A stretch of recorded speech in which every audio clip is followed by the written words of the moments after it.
नमस्कार, यहाँहरूलाई हार्दिक स्वागत गर्न चाहन्छु कार्यक्रम न्यूज एन्ड भ्यूजमा। मनोराज धानुक यो टेलिभिजनको यो विशेष लाइभमा विशेष कार्यक्रममा आज हामी सबै नेता ढुक्क जस्तै देखिन्छन्। हेर्नुहोस्, कसैलाई कसैको टेन्सन छैन, यहाँ बडो रिल्याक्स फिल गरिरहनु भएको छ, अर्थात् चिल्ड भइरहनु भएको छ। बुझ्नुहुन्छ, चिल्ड। प्रचण्ड गोर्खा पुगेर चिल्ड फिल गरिरहनु भएको छ। ओली एमाले भन्दा बढी राप्रपाको चिन्ता छ, उहाँलाई पनि चिल्ड हुनुहुन्छ झापामा पुगेर। त देउबा त डडेलधुरा नगएर नै चिल्ड मनाइरहनु भएको छ बालुवाटारमा। अर्थात् शीर्षस्थ नेताहरूलाई डर छैन चुनावको, उहाँहरूलाई थाहा छ चुनाव 100% जितिन्छ। मैले बारम्बार भनिरहेको छु, उहाँहरू रिल्याक्समा हुनुहुन्छ, चिल्ड हुनुहुन्छ, उहाँहरू चुनाव जित्नुहुन्छ। मैले यो बतायो भन्नुको पछाडि कारण के हो भने उहाँहरूका प्रतिद्वन्दी या उहाँहरूको साँठगाँठ म्याच फिक्सिङ जस्तो क्लियर देखिन्छ। तसर्थ यो चुनावमा चाहिँ उहाँहरूलाई हराउने कसैको तागत छैन सिवाय जनता बाहेक। नो नट अगेन जस्ता अभियान चले पनि शीर्षस्थ नेताहरूका निम्ति भने चिल्ड हुनुभएको छ, उहाँहरू रिल्याक्स फिल गरिरहनु भएको छ। यो मैले बताएको होइन, प्रचण्ड, शेरबहादुर देउबा र ओलीको चाहिँ रिल्याक्स फिलले बताउँछ उहाँहरू चिल्ड हुनुहुन्छ कि चुनाव जित्नेमा उहाँहरू ढुक्क हुनुहुन्छ। एकातिर निर्वाचन आयोगको भूमिकालाई लिएर सर्वसाधारण र बुद्धिजीवीहरूको चाहिँ प्रश्न खडा गर्ने बाटो बनेको छ। त कसैलाई बैठक भत्ता लियो, एउटा निजी कार्यक्रम, सायद उहाँ एउटा कुनै सल्लाहकारको रूपमा हुनुहुन्छ। ललितपुर क्षेत्र नम्बर 2बाट उठेकी कार्कीको चाहिँ उम्मेदवारी रद्द भएको छ। त उहाँसँग स्पष्टीकरण मात्रै होइन, उहाँको जुन उम्मेदवारी थियो त्यो रद्द गर्ने विषयले यतिखेर चर्चा पाएको छ। सँगै उहाँले भत्ता मात्रै लिनुभयो कि यो देशमा पेन्सन लिने भ्रष्टाचारी गर्नेहरू र खुल्ला चाहिँ आश्वासन बाँड्नेहरूको उम्मेदवारी किन कायम रहेको छ? हो, यस्तै कारणले निर्वाचन आयोग पनि निष्पक्ष रहन सकेन। लामो समयदेखि सत्ताको बागडोर सम्हालेका दलहरूको लम्पट बनेको देखिन्छ। बेलाबखतमा चाहिँ निर्वाचन आयोग आलोचनाको घेरामा पर्छ। निर्वाचन आयोग त यतिखेर दलहरूलाई कुनै फिक्री छैन, निष्फिक्री रूपमा उहाँहरूलाई मैले भने देउबा एक दिन पनि डडेलधुरा नगए पनि उहाँ अत्याधिक बहुमतले जित्न सक्ने उहाँमा कन्फिडेन्स छ। किनभने उहाँलाई थाहा छ कि देउबाको लौरो उठाए पनि डडेलधुरामा कसैले हराउन सक्दैन। किनभने यो मैले बताएको होइन, 2064 सालको माओवादी त्यत्रो क्रेज हुँदा त उहाँलाई हराउन सकेन भने अब त त्यो कल्पनाभन्दा बाहिरको विषय छ। र त्यहाँ बागी उम्मेदवारी या विद्रोह गरेका चाहिँ कङ्ग्रेसको पूर्व नेताले मात्रै उहाँलाई कति चुनौती दिन्छन् त्यो हेर्न बाँकी छ। र सागर ढकालको कुरा, सागर ढकाललाई त्यहाँका जनताले मत हाल्छन् हाल्दैनन् त्यो समयले बताउला, कति परिचित कति अपरिचित। त्यहाँको ढुङ्गा माटो पनि देउवा गर्ने ठाउँ हो। हेर्नुहोस्, त्यस्तो बनाइदिनु भएको छ भन्ने परिस्थिति छ। त चितवन छोडेर गोर्खा पुगेका नेकपा माओवादी अध्यक्ष प्रचण्डका निम्ति त यतिखेर चाहिँ उहाँलाई घुम्ने फिर्ने खाने रिल्याक्स फिल भने उहाँले चिल्ड मनाइरहनु भएको छ। जाने घुम्ने मजाले घर आँगनमा पुगेर जनतासँग भला उहाँलाई डरै छैन। 11वटा स्थानीय तहमध्ये 9वटा त यतिखेर माओवादीले जितेको छ, त्यहाँ 2टा मात्रै कङ्ग्रेसले भने त्यो ठाउँमा रिल्याक्स फिल गर्नु त उहाँले भन्नु भएको छ। जिन्दगीमा मैले चुनावको मजा त अहिले जति रिल्याक्स त मैले कहिले लिएको थिइनँ, मलाई तनाव हुन्थ्यो चितवनमा, त यहाँ त रिल्याक्स फिल। त्यस्तै नेकपा एमाले अध्यक्ष ओलीलाई पनि त्यति खासै चिन्ता छैन, उहाँ रिल्याक्स चिल्ड मनाइरहनु भएको छ। कारण यसको पछाडि उहाँलाई एमालेको चिन्ता छैन, शिवाय राजेन्द्र लिङ्गदेनको चिन्ता छ, कमल थापाको चिन्ता छ। विडम्बना हेर्नुहोस् त, आफ्नो पार्टीको अवस्थाभन्दा उहाँलाई राजेन्द्र लिङ्गदेनलाई चाहिँ कसरी जिताउने भन्ने उहाँलाई जोडबल लागिरहेछ। बुझ्न सकिन्छ राजनीतिको मियो, राजनीतिको परिस्थिति र यी दलका नेताहरूलाई कसैले हराउन सक्ने नो नट अगेन अभियानले मात्रै कति ह्याम्पर गर्छ त्यो थाहा छैन। तर यी नेता जति चिल्ड मनाइरहनु भएको छ नि, सम्भवतः लाग्छ कि चुनाव उहाँहरूका निम्ति अन्तिम हुनेछ या अझै अवसर खुला हुनेछन्। आज यसै विषयमा नेताहरू चिल्ड छन्। भावी प्रधानमन्त्रीको रेसमा 3वटा नेता हुनुहुन्छ, देउबा, प्रचण्ड र चाहिँ तपाईँको ओली।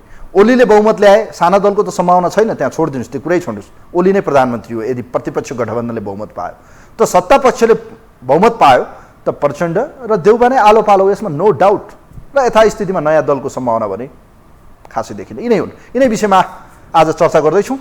ठुला नेताहरू रिल्याक्स चिल्ड फिल गरिरहँदा तपाईँ हामी के गर्ने, अब के भन्नुहुन्छ तपाईँ? आज यस विषयमा तयार पारेको एउटा रिपोर्ट छ, यो रिपोर्ट हेरौँ।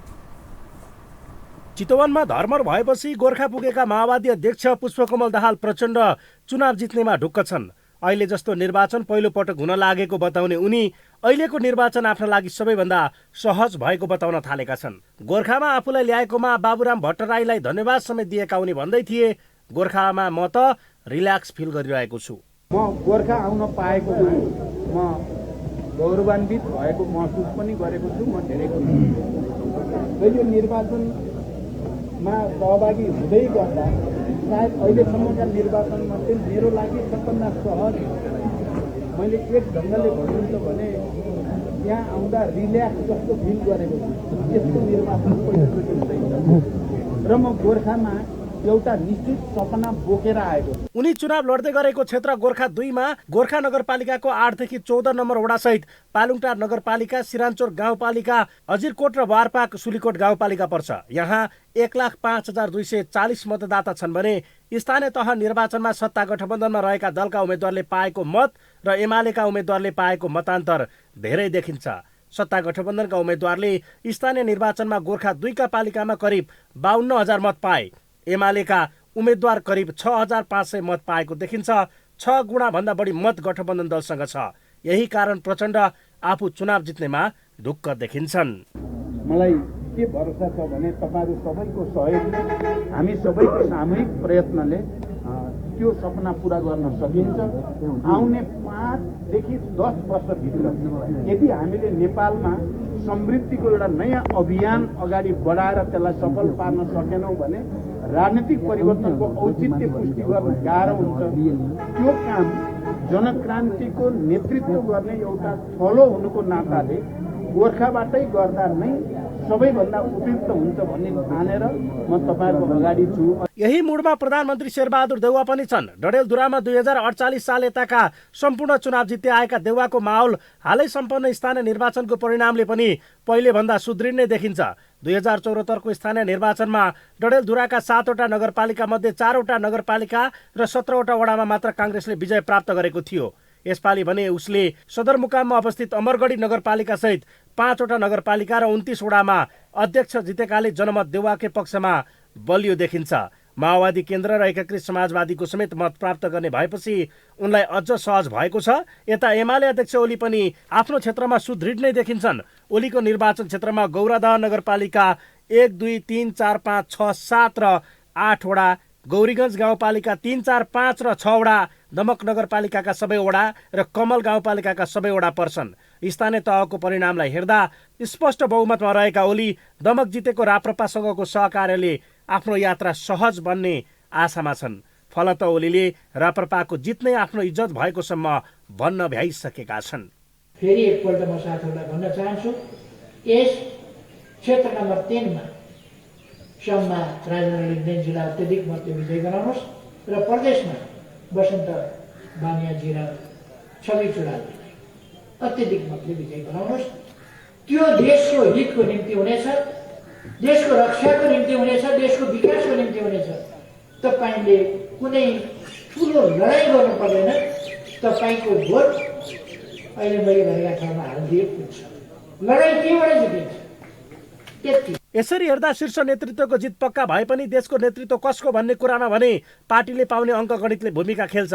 फलत यही सफलताका लागि दल र नेताहरू लागि परेका छन्। एकातर्फ स्थायी सरकारको नारा दिएको काङ्ग्रेस र नेतृत्वको आशामा रहेका देउवा अनि उनीसँगै बसेर प्रधानमन्त्रीको सपना देखेका प्रचण्डलाई आफ्नो पार्टीले चुनावमा प्राप्त गर्ने अङ्कगणितीय सफलता मुख्य चासो बनेको छ। यता एमालेबाट प्रधानमन्त्रीको उम्मेद्वार घोषित भएका ओलीलाई पनि यही चिन्ताले सताएको छ, जसको अर्थ शीर्ष नेता आफू जित्ने कुराले रिल्याक्समा रहे पनि प्रधानमन्त्री हुने सपनाले भने बेचैनीमा देखिन्छन्।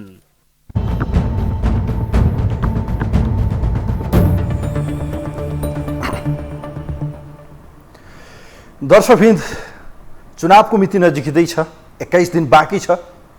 धेरै टेन्सनमा छैनन् नेताहरू। उहाँहरू रिल्याक्स चिल्ड फिल गरिरहनु भएको छ। उहाँहरू, मैले भने नि, उहाँहरूलाई हराउन सक्ने तागत जनता बाहेक कसैमा अहिले छैन।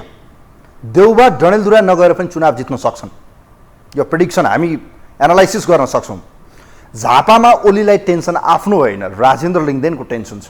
उहाँलाई जिताउनु छ त उहाँ सरकार बनाउनु सजिलो हुन्छ त उहाँले भनिरहनु भएको छ, हलोमा भोट हाल्नुहोस्, हलो हाल्यो भने नै हाम्रो भलो हुन्छ भन्नेमा पुग्नु भएको छ। हेर्नुहोस्, ओलीजी त प्रचण्ड त फिल गरिरहनु भएको छ, त रिल्याक्स फिल गरिरहेको छ। मलाई चितवनमा बडो टेन्सन थियो, म गोर्खा पुग्दा बडो रिल्याक्स फिल गरिरहेको छु भन्नु गर्दा चमत्कार हुनेवाला छ। हेर्नुहोस्, 3 वटा नेता र आलो पालोमा जान्छ या कस्तो परिस्थिति बन्छ हेर्न बाँकी छ। तर आज बाबुराम भट्टराईले एउटा ठुलो खुलासा गरिदिनु भएको छ। भावी प्रधानमन्त्री प्रचण्ड हो। त बाबुराम भट्टराईले चान्चुने विषयमा चान्चुने सहमति बिना, भित्री अन्डरस्ट्यान्डिङ बिना त यो कुरा त खोल्नु भएन होला। त्यतिको नेता, पूर्व प्रधानमन्त्री, गठबन्धनको एउटा प्रभावशाली नेताले, शीर्षस्थ नेताले त यसले क्लियर के देखाउँछ भने गठबन्धनले बहुमत ल्यायो भने अबको प्रधानमन्त्री प्रचण्ड हो। टीका लगाइदिए हुन्छ। कोही हुनुहुन्छ हाम्रो लाइनमा? हेलो हेलो हेलो तपाईँको आवाज अत्यन्तै सानो आएको छ। हेलो हेलो तपाईँको आवाज मैले सानो सुनिरहेको छु। खै ठिक छ। हेलो राम्रै सुन्दैछ यहाँ त। हेलो हेलो नमस्कार, यहाँलाई स्वागत छ। नमस्कार हजुरलाई पनि। ल आज छठ पर्वको शुभकामना छ। सँगै अब देशको राजनीतिको बारेमा पनि चर्चा गरौँ। देउबा प्रचण्ड र ओली चुनाव जित्नेमा रिल्याक्स फिल छ। उहाँहरू चुनाव हार्नुहुन्न लेखेर राख्नु होला। अब यो भनिरहँदा फेरि कैयौँले भन्नु होला यस्तो किन भन्यो भनेर, तर उहाँहरूका बोली नै यो किसिमले उहाँहरूलाई टेन्सन नै छैन। देउबा डडेलधुरा नगएर चुनाव जित्नुहुन्छ त गोर्खामा त प्रचण्डले भनिरहनु भएको छ म चुनाव जितिहाल्छु, रिल्याक्स फिल गरिनु भएको छ। अब ओलीलाई त आफ्नोभन्दा बढी राजेन्द्र लिङ्गदेनको टेन्सन छ त्यहाँ। ल अब कुरा गरौँ खास गरी यो ठुला नेताहरूलाई हराउने तागत कसमा छ त मलाई भन्नुहोस् त। अब कसले भन्ने कसले हराउने? उहाँहरूले भन्नु भएको छ अब चुनावै हार्दैन उहाँहरू। राम्रो युवा सचेत नागरिक बन्ने हो भने मजाले हराउँछन्। त्यो त सपना भयो, सम्झिने पानी झम्किने तपाईँले। जनताको हातमा छ। जनता जनाधार हुन्। जनताले चाहे भने यिनीहरूलाई हराउन बुद्धि पुर्याए भने ठुलो कुरा छैन, जिरोमा पुर्याउन सकिन्छ। सचेत नागरिक हुनु पर्यो। खै 2048 सालदेखि आजसम्मको हिस्ट्रीमा देउबा एकपटक पनि चुनाव हार्नु भएको छैन। उहाँ डडेलधुरा नगर पनि चुनाव जित्नुहुन्छ। तपाईँको यस्तो नि त, पहिले चाहिँ यिनीहरूले मासु भातमा जनतालाई पैसामा किनेर भुल्याएर रणभुलमा बनाएका। अहिले हेर्नु न काङ्ग्रेसको घोषणा पत्र हेर्नु न। 32 वर्षसम्म काङ्ग्रेसले के गर्यो त? भएका उद्योग कल कारखाना बेच्यो, 8, 10, 15, 20 लाख मान्छे बेचिसक्यो। काङ्ग्रेसले के गर्यो त? अब उसले त भनेको छ नि त 2.5 लाख मान्छेलाई चाहिँ म रोजगारी दिन्छु यो देशमा वृद्ध भत्ता 65 वर्षमा। तपाईँलाई म एकचोटि काङ्ग्रेसको हिस्ट्री बताइदिन सक्छु। 3 वर्षभन्दा मुनिका र 73 वर्षभन्दा बुढाखाना सबैलाई चाहिँ उहाँहरूले चाहिँ अब वृद्ध र बालबालिकाहरूलाई निःशुल्क, गर्भवती र महिलाहरूलाई चाहिँ उहाँहरूले भत्ता दिने 5000 र तपाईँको 1 वर्षसम्म चाहिँ पोषण भत्ता। खानुस् अब जति सक्नुहुन्छ देउबा सरकारमा। यो पैसा नि देश चास पल्टिसक्यो, ब्याङ्क चास पल्टिसक्यो। शेरबहादुरको के किडनी बेचेर पुग्दैन होला? किडनीहरू बेचेर पुग्ने भए त दिन्थ्यो कि भन्ने, त्यसले पुग्दैन। कहाँबाट ल्याएर दिने? विदेशीसँग भिख माग्ने कति? हाम्रा थाप्लामा 57 के अरे 70-75 हजार तपाईँको ऋण भइसक्यो हाम्रो थाप्लामा। अनि त्यो जनता विदेशीसँग भिख मागेर जनतालाई रणभुलमा पारेर नबुझ्ने आन्तरिक उत्पादन छैन, ऋण लिने होइन भने त देश त पानी बिना आएको माछा जस्तै छटपटिन्छ। तसर्थ ऋण हाम्रो लागि मेरुदण्ड हो। हेर्नुहोस् यो तपाईँले चाहेर पनि नचाहेर पनि नेपालको एउटा परिस्थिति हो। यसमा डिबेट नगरौँ, कुरा गरौँ। अब शीर्षस्थ नेताहरू जित्दै हुनुहुन्छ। भावी प्रधानमन्त्री को बन्नु होला त? प्रचण्ड, देउबा र ओली मध्ये एउटा त कन्फर्म हो, लेखेर राख्नुहोस्। जो भने पनि तपाईँ आज लेख्नुहोस्, देउबा प्रचण्ड र ओलीको विकल्प तत्काल छैन। उहाँहरूमध्ये एउटा प्रधानमन्त्री हो। को बन्नु होला तपाईँको एनालाइसिस? होइन अब यो नै अहिले त किन भनिहाल्नु, भोलि अब के भोट आउनु पर्यो। अनि बाबुराम भट्टराईले भन्नुभयो नि त आज, बाबुराम भट्टराईको वक्तव्य सुन्नुभयो? उहाँले बोलेको कुरा सुन्नुभयो तपाईँले? भावी प्रधानमन्त्री प्रचण्ड हो बाबुराम भट्टराईले भनिसक्नुभयो त। होइन बाबुराम भट्टराई तपाईँ के भन्दैन? बाबुराम भट्टराईले के भनेको छैन र उसले? अब विदेशीको खेतालाले भनिहाल्छ। यो बाबुराम भट्टराईको त कुरै नसुनाउनु न। यो विदेशीको खेताला उसको ठाउँमा छोडेर छोरीलाई यहाँ उठाएर गोर्खाबाट भोट पाउँदैन अनि समानुपातिकमा जानलाई उहाँ बसेको होइन र? त्यो प्रश्न थाहा छैन? समानुपातिकमा आउनका लागि जनताले भोट दिँदैनन्। त्यो गोर्खाबाट पहिले पनि के गरेर धाँधली गरेर जितेको भनेको त सबै थाहा छ नि त त्यहाँ। हस्, यहाँलाई म धन्यवाद दिन चाहन्छु। कङ्ग्रेसको मोटामोटी अहिले पनि मत हेर्दाखेरि 35 लाख प्लस देखिन्छ। हेर्नुहोस् स्थानीय तहको निर्वाचनको परिणाम र गत निर्वाचनका एनालाइसिस गर्नुपर्छ। यिनै हो उहाँहरूको फिक्स ब्यालेटमा चाहिँ भोट देखिन्छ। एमालेको त्यही हाराहारीमा 34-35 लाखको हाराहारीमा उसले आफ्नो अहिले बढाएर 38 लाखको जुन पपुलर मत भनिरहेको छ यही हो। त भनेको अर्थ यी दलहरूको विकल्प तत्काल देखिँदैन, किनभने यिनका फिक्स भोटर अहिले पनि कायम छ। भरे यतिखेर एमाले आफूलाई क्याडर बेस भन्दा मास बेसमा विश्वास गर्न थालेको छ। यसले सङ्गठनबाट भन्दा पनि माथिको हेड अफ कमान्ड भन्छ नि, त्यसमा चाहिँ बढी प्रभाव देखिन्छ। अर्थात् यसपटक पनि ओलीकै यदि जादुको छडी लाग्यो भने मात्रै एमाले बहुमतमा आउन सक्छ। त यस्तो परिस्थितिमा उसका निम्ति रापरपा लगायतको शक्ति सरकार निर्माणका निम्ति बल पुग्नेछ र प्रतिपक्षी गठबन्धन बलियो देखिनेछ। त अन्य अवस्थामा हेर्दाखेरि अहिले पनि निर्णायक मानिएको प्रचण्ड जुन टेन्टेटिभ 15 लाख 20 लाखको हाराहारीमा उहाँहरूको यो जुन समानुपातिक मत देखिन्छ र प्रत्यक्षमा उहाँहरूले कति जित्नुहुन्छ, अझै पनि निर्णायक शक्ति देखिने सम्भावना अहिलेको प्रेडिक्सन गर्दाखेरि माओवादी केन्द्र नै सम्भावित भविष्यको सरकार निर्माणको अस्त्र अर्थात् प्रचण्ड नै त्यसको मुख्य नायक देखिनेछ र कांग्रेसले लबलब अहिलेको परिस्थितिमा उसले पुरै सिट जिते पनि ल 90बाट 80 मा तपाईको उसले अराउन्ड तपाईको 40 सिट जिते पनि 130 प्लसको हाराहारीमा ऊ हुनेछ जसका निम्ति अझै 8-10 सिट चाहिनेछ सरकार बनाउनका निम्ति। त्यसर्थ सम्भावना जति जे गरे पनि 20 प्लस 120 प्लसमा पुरै जिते पनि कांग्रेसले सरकार त कांग्रेसको बन्दैन। त यो परिस्थितिमा एमालेले पुरै सिटमा चाहिँ राम्रो पोजिसन ल्याए पनि उसका निम्ति सरकार निर्माणका निम्ति चाहिँ 15-20 देखि 25-30 40 सिट चाहिनेछ जुन सिट होल्ड गर्नेछ माओवादी केन्द्रले र माओवादी फेरि पनि निर्णायक बन्नेछ र जहाँ उसको बार्गेनिङ पावर सबैभन्दा हाई हुनेछ यसपटकको चुनावपछि।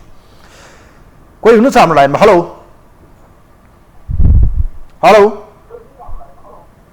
हजुर नमराज सर नमस्कार। म खड्ग पौडेल बुढालिन कठमाडौँ। हजुर ल पौडेल सर, छठ पर्वको धेरै धेरै शुभकामना छ। छठी माईले तपाईँको रक्षा गरून्, तपाईँको घर परिवारमा सुख शान्ति आओस्। अब कुरा गरौँ, यतिखेर देउबा प्रचण्ड र ओली रिल्याक्स फिल गर्दै हुनुहुन्छ, उहाँहरू सिल्ड भइरहनु भएको छ, चुनाव हार्नु हुँदैन हार्दैन भन्ने उहाँहरूलाई लागेको छ। के लाग्छ तपाईँलाई? अबको प्रधानमन्त्री पनि उहाँहरूबाट एउटा कन्फर्म हो, तपाईँ के देख्दै हुनुहुन्छ? उहाँहरू चुनावमा यति रिल्याक्स फिल किन गरिरहनु भएको छ?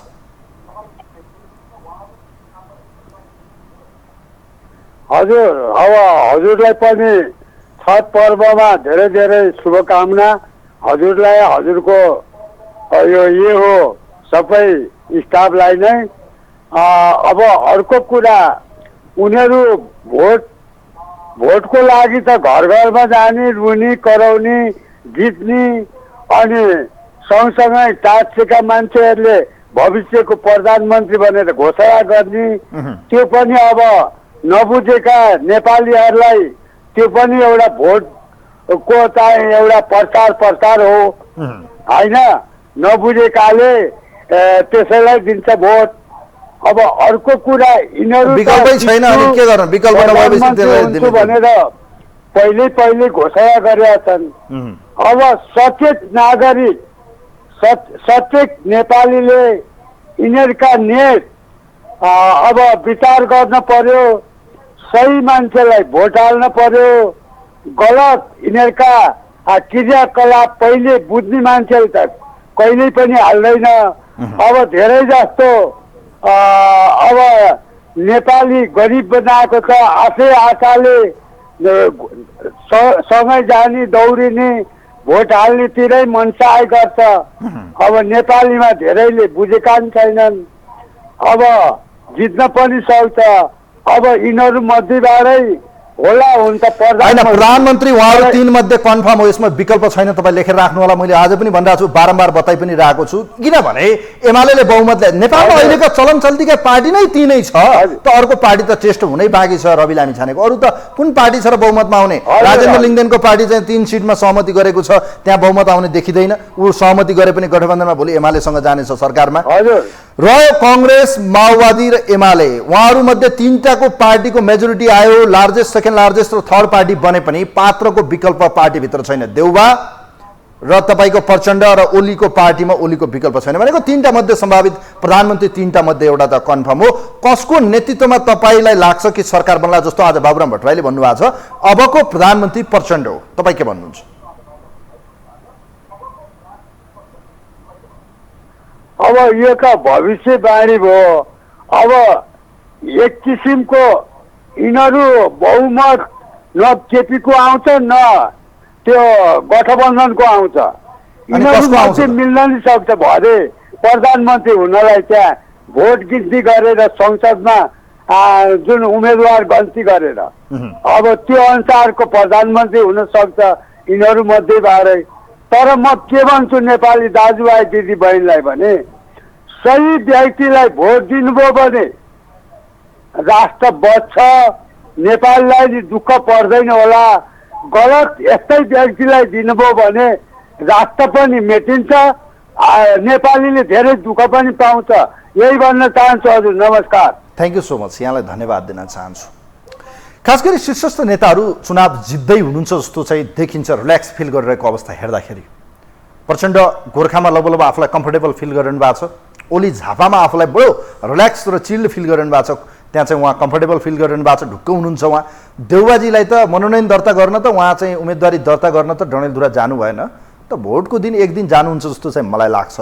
अन्य अवस्थामा उहाँ एक दिन पनि चुनावको प्रचार नगरेर भनौँ न उहाँलाई लाग्छ कि म चुनाव जित्छु, यो कन्फिडेन्स भन्दा पनि ओभर कन्फिडेन्स छ नेताहरूमा।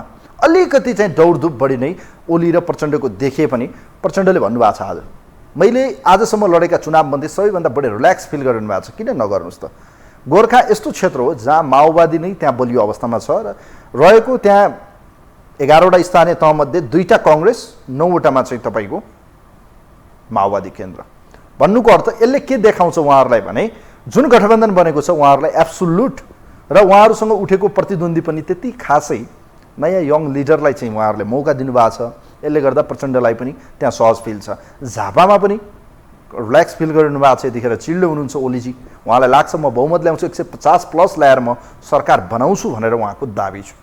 र यस्तो अवस्थामा रापरपाको उहाँलाई अपरिहार्य, किनभने उहाँलाई बहुमत पुर्याउनका निम्ति रापरपाले जित्न आवश्यक छ। यो खेल हो, हेर्नुहोस्, यो एउटा अङ्कगणितको खेलमा उहाँलाई सपोर्टिभ रूपमा जति बलियो रापरपा त्यति फाइदा चाहिँ ओलीलाई देखिनेछ। तसर्थ पनि उहाँले जति धेरै भोट चाहिँ रापरपाका निम्ति माग्नुहुनेछ त्यसले उहाँलाई संसदमा चाहिँ सपोर्ट गर्ने देखिन्छ। किनभने सङ्ख्या जति रापरपाले जित्छ यी गठबन्धनको मत चाहिँ काटिने सम्भावना देखिन्छ, जसलाई उहाँले डेमोक्रेटिक लाइनको रूपमा हेरिरहनु भएको छ। कङ्ग्रेसको चाहिँ बागी या कङ्ग्रेसको उठ्न सक्ने सम्भावित मतहरूलाई चाहिँ क्रस यदि कहीँ हुन्छ भने त्यो हलोमा हुनसक्छ भन्ने उहाँलाई एनालाइसिस गरिरहनु भएको छ। तसर्थ पनि उहाँ चाहनुहुन्छ रापरपाको बढोस्, मधेसमा पनि जसपाको मत बढ्यो भने ओलीलाई नै फाइदा हुने देखिन्छ। तर तसर्थ उहाँलाई के लाग्छ भने यी दुई सहयात्री पार्टी रापरपा र जसपालाई जति बलियो बनाउन सक्यो एमालेलाई त्यति मजबुत पार्नेछ सरकार निर्माणमा। र यतापट्टि कङ्ग्रेसका निम्ति पनि त्यही हुनेछ। जति धेरै बलियो माओवादी र तपाईँको एकीकृत समाजवादी पार्टी बन्नेछ त्यसले मन्त्रीमण्डल या भोलि सरकार निर्माणमा भागभन्डा बढी हुनेछ। त्यसले पनि उहाँहरूलाई प्लस त गर्छ नै, तर त्यहाँ खिचलो के हुनसक्छ भने कि देउबा प्रधानमन्त्री बन्ने या प्रचण्ड प्रधानमन्त्री, जति बलियो अवस्थामा माओवादी आउँछ त्यति बलियो बार्गेनिङ पावर प्रचण्डको बढ्नेछ। कोही हुनुहुन्छ हाम्रो लाइनमा? हेलो नमस्कार। हेलो हजुर नमस्कार। तो आज यो टेलिफोनको आवाज के भएको? अत्यन्तै सानो आवाज सुनेको छु, सायद मेरो हेडफोनमा केही प्रब्लम हो कि तपाईँको आवाज धेरै कम सुनेको छु। को बोल्नुभयो? हजुर म राजु शर्मा लैनचौरबाट। ल राजु सर, अब देउबा प्रचण्ड ओली त चुनावको लगभग रिल्याक्स फिल गर्दै हुनुहुन्छ, उहाँहरू चिल्ड हुनुहुन्छ, उहाँहरूलाई ढुक्क छ। देउबाजी त चुनाव प्रचारमा नगएर पनि उहाँलाई कन्फिडेन्स छ। प्रचण्डलाई पनि आज भनिसक्नु उहाँले म रिल्याक्स फिल गरिरहेको छु। त ओलीजीलाई पनि आफ्नो भन्दा बढी टेन्सन रापरपाको या लिङ्गदेनको लागिरहेको छ। के भन्न चाहनुहुन्छ प्लिज?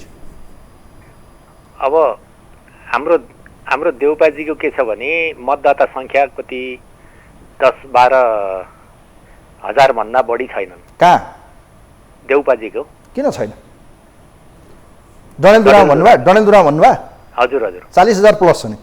40,000 हो र? अनि 40,000 प्लस त्यहाँ चाहिँ मतदाताहरू छ। ए हजुर, त्यसले गर्दा उहाँलाई के ढुक्क छ भने अब उहाँसँग शक्ति र पैसा छ, त्यसले गर्दा अन्तिम समय अथवा आफ्ना मान्छेहरू त्यहाँ खटाइराख्नु भएको छ। उहाँले अन्तिम समयमा कहाँ कहाँ कसलाई के गर्ने र गर्दाखेरि जितिन्छ भन्ने कुरो उहाँलाई अनुभव छ। उहाँका मान्छेहरू खटिरहेछन्, त्यसैले उहाँ जानै पर्दैन, उहाँले पैसा पठाइदिनुहुन्छ, पुगिहाल्छ। देउबाजीको हिस्ट्री हो, आजसम्म चुनावमा एक दिन मात्र उहाँ जानुहुन्छ, चुनावको दिन। तपाईँ लेखेर गत चुनावमा पनि उहाँ भोट हाल्न मात्र जानुभयो, यसपटक पनि त्यही हो। अलिकति गाह्रो भने प्रचण्डजीलाई छ, प्रचण्ड पनि रिल्याक्स फिल गरिनु भएको छ। अब ओलीको बारेमा बताउनु न। अब ओलीजीको भन्नुहुन्छ भने अब स्वाभाविक रूपमा अब यी गठबन्धनले ल्याउनु भन्दा त राप्रपा आफूले समर्थन गरेको क्षेत्रको राप्रपाले ल्याउँदाखेरि नै ओलीलाई फाइदा छ। किनभने एक त यो गठबन्धनले नल्याउँदाखेरि नै अरू थर्ड पर्सन कसैले ल्याउँदाखेरि पनि ओलीलाई फाइदा छ। त्यसैले उहाँले स्वाभाविक रूपमा आफूले समर्थन गरेको क्षेत्रमा राम्रो भोट आओस् र एउटा चाहिँ के हो भने विश्वसनीयता पनि देखियोस् भन्ने किसिमको राख्नु एउटा इमान्दारिता पनि हो।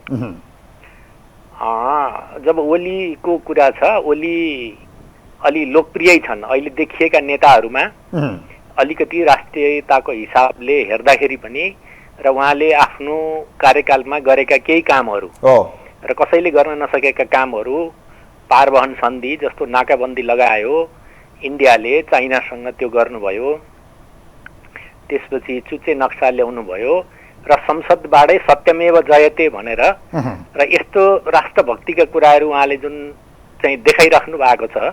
त्यसले गर्दाखेरि अलिकति अहिले चाहिँ देश चाहिँ अलिकति सङ्कटमा परिरहेको बेलामा विदेशी हस्तक्षेप बढिरहेको अवस्थामा अलिकति राष्ट्रवादी मान्छेहरूले अब के गर्ने कहाँ हाल्ने भनेर अन्यल परिरहेको अवस्थामा अलिकति राष्ट्रवादीलाई नै दिउँ न त भन्दाखेरि ओलीको पक्षमा राष्ट्रवादी भोटहरू अलिकति तपाईलाई एउटा म भन्न चाहन्छु शर्माजी, अहिलेका प्रमुख दलहरू मध्ये सत्ता गठबन्धनको घोषणा पत्रको पहिलो हेडलाइन हुनेछ संविधान रक्षा लोकतन्त्र रक्षाका निम्ति गठबन्धनलाई विजय गराउँ, एमाले भनेको प्रतिगमनकारी हो, संविधान खान्छ भन्ने उहाँहरूको सबैको। भोलि माओवादीको घोषणा पत्र आउँदैछ, कङ्ग्रेसको तपाईँले देखिसक्नुभयो लोकतन्त्र र संविधान रक्षाको निम्ति कङ्ग्रेसको सरकार भनेर उहाँले नारा नै राख्नु भएको छ। आज तपाईँ एकीकृत समाजवादी पार्टीको पनि पहिलो बुँदामा छ संविधान रक्षाका निम्ति, स्थायित्वको निम्ति, समाजवादका निम्ति पनि एकीकृत समाजवादीलाई भोट भन्नुभएको छ।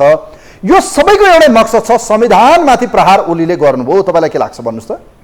यो हजुरको के छ भने अहिलेको स्थितिमा छ नि हजुरको यो प्रतिगमन भन्ने कुरो, यो संविधान खाने भन्ने कुरो वाइगातका कुराहरू हुन्। हजुरको बहुदलीय प्रतिस्पर्धालाई कसैले पनि त्यो खतम पार्छु भनेर कसैले नसोचे पनि हुन्छ, किन अहिलेको स्थितिमा अब यो चाहिँ बहुदलीय प्रतिस्पर्धालाई नै खतम पार्नलाई जुन आन्दोलनबाट मात्र यो स्थापित भएको, त्यसले गर्दाखेरि अर्को किसिमको आन्दोलन नआएसम्म यो सम्भव छैन। अब जनताको अबमत पाइसकेपछि त सबै सम्भव हुन्छ, तर उहाँहरूको चाहिँ त्याग के छ भने जनतामा यही उहाँहरूले प्रचार गर्दै हुन्छ संविधान रक्षा गर्ने, लोकतन्त्र बचाउन हामीलाई मत दिनुहोस्। सिधा कुरा, ओली प्रतिगमनकारी हो, सिधा उहाँहरूले भनिरहनु भएको छ। उहाँहरूले मसला बनाउनु भयो हो, यो मसला बनाउनु भयो हो। तर के अहिले पनि त फेरि अहिले संसद पुनर्स्थापित भएर देशले के पायो त?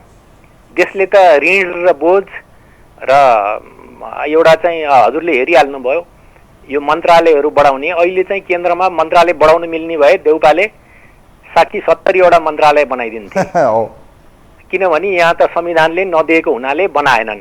हजुरको उसमा बागमती प्रदेशमा हेर्नुहोस्। तपाईँलाई के लाग्छ शर्मा सर, पोजिसन त मैले लगभग क्लियरिटी देख्दैछु, यस्तै यस्तै हुन्छ जस्तो लाग्छ। मेजर दलहरूको अहिले विकल्प म तत्काल देख्दै छैन पनि, साना दल गठबन्धनमा भएका कारणले तिनको अस्तित्व त्यही अनुसार रहनेछ। इभन उहाँहरू नेसनल पार्टी बन्छन् कि बन्दैन यो हेर्न बाँकी छ। बाबुराम भट्टराईले भन्नुभएको छ अबको प्रधानमन्त्री प्रचण्ड हो, प्रचण्डले धेरै सेक्रिफाई गरिसक्नुभयो भन्ने कुरा छ। गठबन्धनले बहुमत ल्याए प्रचण्ड प्रधानमन्त्री हो, तपाईँ लेखेर राख्नु होला। र ओलीले भनौँ न गठबन्धनभन्दा बाहिर गएर बहुमत ल्यायो भने ओली प्रधानमन्त्री। यो परिस्थितिमा कङ्ग्रेस, माओवादी र एमाले मध्ये बार्गेनिङ पावर माओवादीको बढ्ने सम्भावना देखिरहँदा तपाईँलाई के लाग्छ सर, यो तीनवटा मध्ये प्रधानमन्त्री को बन्ला, कसको पार्टी के पोजिसन होला, के एनालाइसिस छ यहाँको? हजुरको प्रचण्ड त कुनै हालमा पनि प्रधानमन्त्री बन्न पाउँदैन हेर्नुहोस्, किनभने अहिले चाहिँ बाबुरामले जुन भने त्यहाँका जनताहरूलाई त्यो प्रधानमन्त्री, भावी प्रधानमन्त्री चाहिँ अनि प्रचण्ड हो भनेर प्रधानमन्त्री भइहाल्छ कि भनेर त्यो आकर्षण दिनको लागि त्यो थोत्रो नारा दिए हुन् तिनले। त्यसले गर्दाखेरि यसमा कुनै तुक छैन र प्रचण्डले कुनै हालतमा पनि प्रधानमन्त्री बन्न पाउँदैन, किनभने देउबा मात्रै छैनन्, त्यहाँ धेरै काङ्ग्रेसहरूले चाहिँ त्यो अब दावेदारी पनि गर्ने मान्छे छन् कङ्ग्रेसमा। त्यसले गर्दाखेरि उसले चाहिँ प्रधानमन्त्री पाउँछन् भन्ने कुरोको सम्भव छैन। कि देउपा नै हुन्छ कि त प्रचण्ड नै हुन्छ, ओली नै हुन्छ भन्ने दुई भन्दा अरू तेस्रो प्रधानमन्त्री कोही पनि हुँदैन। हस्, यहाँलाई म धन्यवाद दिन चाहन्छु। Thank you so much. सम्भावित रूपमा तीनजना नै भावी प्रधानमन्त्रीको रेसमा हुनुहुन्छ। भलै कङ्ग्रेसभित्र गगन थापा भए पनि त्यो संसद दलमा भविष्यको कुरा अहिले नै नगरौँ, त्यो भविष्यको कुरा, किनभने त्यहाँ फेरि संसद दल बने पनि भोलि गठबन्धनले समर्थन गर्नुपर्ने अवस्था आउँछ। गठबन्धनको साझा नेतृत्वमा कसलाई प्रधानमन्त्री बनाउने भन्ने कुरा बडो महत्त्वपूर्ण हुन्छ, किनभने गठबन्धनभित्र अन्डरस्ट्यान्डिङ खोज्नुपर्ने छ कि अस्तित्वमा प्रचण्ड र माधव नेपालले गगन थापालाई स्वीकार्न सक्छन् लाग्छ, त्यो सम्भव देख्दिनँ। तसर्थ अहिलेका निम्ति मेजर दलहरूभित्रैको शीर्षस्थ नेताहरू नै त्यो सहमतिको पात्र हुन सक्छन्, किनभने अन्डर इस्टिमेट गरेर या लोयल नेतालाई चाहिँ नेता मानेर जान सक्ने परिस्थिति देखिँदैन। यी राजनीतिका भविष्यवाणी हुन् र यतिखेर परिस्थिति देखिएको छ तत्काल रूपमा चाहिँ विकल्पको रूपमा थर्ड भनौँ न पोलमा देखिएको, थर्ड पोलमा देखिएको रवि लामिछानेको पार्टी, जसलाई भावी प्रधानमन्त्री मलाई लाग्छ रवि लामिछानेको पार्टी अहिलेको अवस्थामा हेर्दा राम्रो पोजिसनमा आए पनि ऊ राम्रो एउटा अपोजिसन पार्टीको रूपमा चाहिँ संसदमा आउन सक्छ। यो पटकको चुनावमा त्यो प्रेडिक्सन हुन सकिरहेको छ। त्यो प्रेडिक्सन चाहिँ हामी गर्न सक्छौँ, किनभने सम्भावित रूपमा नयाँ हो, यसलाई टेस्ट गर्न बाँकी छ, हेर्न बाँकी छ उसको समानुपातिक मत कति आउँछ, कति प्रत्यक्षमा जित्छन्, नेसनल पार्टी बन्छ कि बन्दैन, यो तपसिलको विषय छ।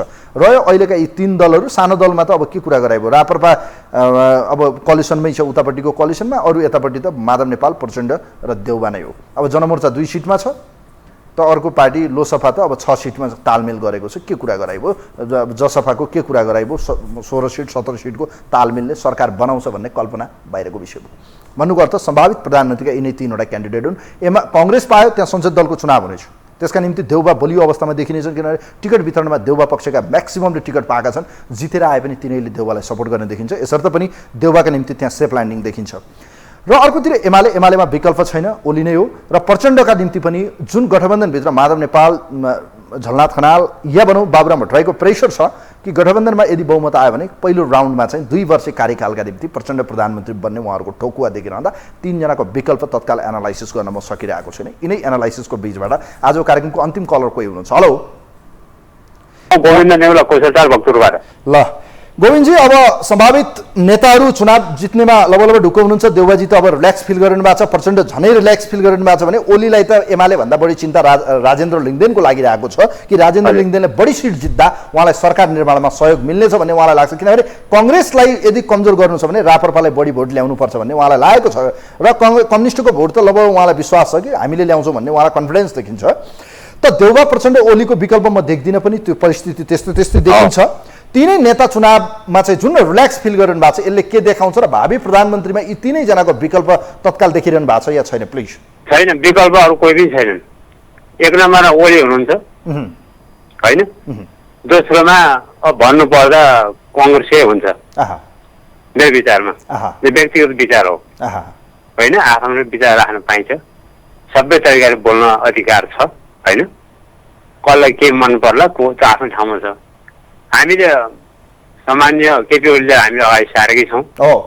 हामी जसरी हुन्छ हामी उहाँलाई प्रधानमन्त्री बन्नुपर्छ। एमाले बहुमत ल्यायो भने त ओलीलाई त उहाँहरूले हेर्नै पर्छ, 5 वर्ष ओली शासन हेर्नुपर्छ। जस्तो होस्, जनताको म्यान्डेट आएपछि ओली शासन मन परोस् या नपरोस्, यदि गठबन्धनले बहुमत ल्यायो भने देउबा प्रचण्डको शासन हेर्नै पर्छ, डाउटै छैन। अनि मलाई भन्नुहोस् त, तत्कालमा यी 3 दलको विकल्प पनि छैन, बार्गेनिङ पावर कसको बढ्छ त्यो हेर्न बाँकी छ।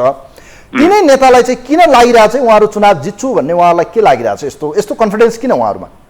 अब अरू त म भन्न सक्दिनँ। हाम्रो ओलीले जित्नुपर्छ र हाम्रो पार्टीले सम्पूर्ण देशमा ल्याउनुपर्छ, किनभने जनताको भावना, जनताले अब एमाले ठिक छ भने त बुझिसक्नु भएको छ नि त।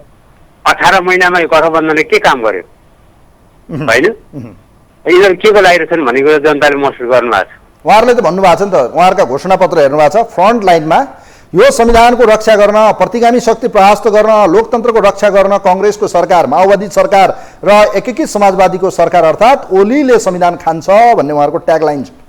होइन, उहाँको आरोपै त्यही हो नि, किनभने देशै सबै सम्पूर्ण ओलीको हातमा पुगिसकेको छ, किनभने ओली ठिक छन् होइन, जनताले बुझेका छन्। गठबन्धन भने के हो त भन्दाखेरि अब एक्लै लड्न नसकिने, हामी त 0मा पुग्दैछौँ, त्यति गर्दा नि उहाँ त डराइरहनु भएको छ नि। अझै कारण के, अब एमालेको घोषणापत्र हेर्न बाँकी छ, भोलि माओवादीको आउँदैछ, एकीकृतको आइसक्यो, कङ्ग्रेसको आइसक्यो। कङ्ग्रेसले त पुरै ट्याग लगाएको छ कि तपाईँहरू 65, तपाईँहरू 70 वर्ष भन्दै हुनुहुन्थ्यो वृद्ध भत्ता, उहाँहरूले 65मा झारिदिनु भयो। देउबाले 65 वर्षमा अब यो देशका चाहिँ वृद्धहरूले वृद्ध भत्ता खान पाउने भए, 3 वर्षभन्दा तलका र 73 वर्षभन्दा माथिकालाई निःशुल्क उपचार र त्यसै गरी गर्भवती महिलाहरू जो हुनुहुन्छ सुत्केरी भत्ता 5000 र सुत्केरी पोषण 1000 दिन उहाँहरूले निःशुल्क खानुहोस् कुपन लिएर। होइन, उहाँहरूले हिजो नभन्नुभएको के, उहाँहरूले के भन्नुभएको थियो हिजो, उहाँकै काङ्ग्रेस साथीहरूले वृद्ध भत्ता दिनु हुँदैन भनेर त काटेको हो नि, जनतालाई थाहा छ नि। र कतिले भन्छ ओलीको आफ्नो सम्पत्ति दिएको हो र वृद्ध भत्ता भन्ने कुरा पनि आएको छन् होइन, त्यो करबै हो, कब दिनु थियो भने तपाईँहरूले एमालेले 70मा 5 वर्ष पुर्याउँछु भने त 65मै झारिदियो झन्, एमाले देउबाजीले 75मै झारिदिनु भयो, के अरे 65मै झारिदिनु भयो ल जा भनेर। होइन, उहाँहरू त किन अब अहिले यहाँ भोट तान्नु छ, उहाँले कुनै कामै गर्नुहुन्न काम गर्ने मान्छे उहाँहरूको उनी घोषणा पत्रै होइन त्यो हो। कार्यान्वयन हेर्न बाँकी छ। उहाँहरूले आत्मनिर्भर अर्थतन्त्र 2 लाखभन्दा बढीलाई स्वरोजगार बनाउँछु भन्नुभएको छ, हेर्न बाँकी छ। म धन्यवाद दिन चाहन्छु यहाँलाई, धेरै धेरै धन्यवाद छ। हस् नमस्ते, थ्याङ्क यू सो मच पराजुलीजी, धेरै धेरै धन्यवाद दिन चाहन्छु। वास्तवमा यतिखेर कङ्ग्रेसको घोषणापत्र हेर्दा लाग्छ कि यो देशमा यति वितरणमुखी अर्थतन्त्र र यस्तो भविष्य होला र यति मालामाल होला र निशुल्क सबै कुरा मिल्ला र समाजवादमै जान खोज्या हो र भने जस्तो लाग्छ। तर यी सबै कुराहरू चुनावमा भोट कलेक्सनका लागि गरिने नेताहरू या दलहरूका घोषणापत्र भनेका निहित जनतालाई चाहिँ आश्वासन बाँड्ने र भोट कलेक्सन गर्ने एउटा सपना पत्र भन्छु मैले यसलाई। श्वेत पत्र, खाली पानाको श्वेत पत्र हो यो। त यी पुरा गर्न धेरै गाह्रो छैन। 2.5 लाख जनताले, 2.5 लाख युवाहरूले रोजगारी पाउने बित्तिकै त नेपाल त चमत्कार हुन्छ नि। यति वितरणमुखी छ, कार्यान्वयन हेर्न बाँकी छ। भलै उहाँहरूका यी लक्ष्य सरकार बनेपछि काङ्ग्रेसको एकल सरकार बनोस् या गठबन्धनको सरकार, उहाँहरूले बोलेको कुरा पुरा हुन्छ हुँदैन त्यति गाह्रो पनि छैन, त्यति सहज पनि छैन। अर्थतन्त्रको आर्थिक वृद्धि जो 7% पुर्याउँछु भन्नुभएको छ देउवाजीले, हेर्न बाँकी छ। हस्, कार्यक्रमलाई यही बिट मार्छु। कार्यक्रमको यो विशेष अङ्कबाट कार्यक्रमको टिमसँगै म पनि बिदा हुन्छु। नमस्कार।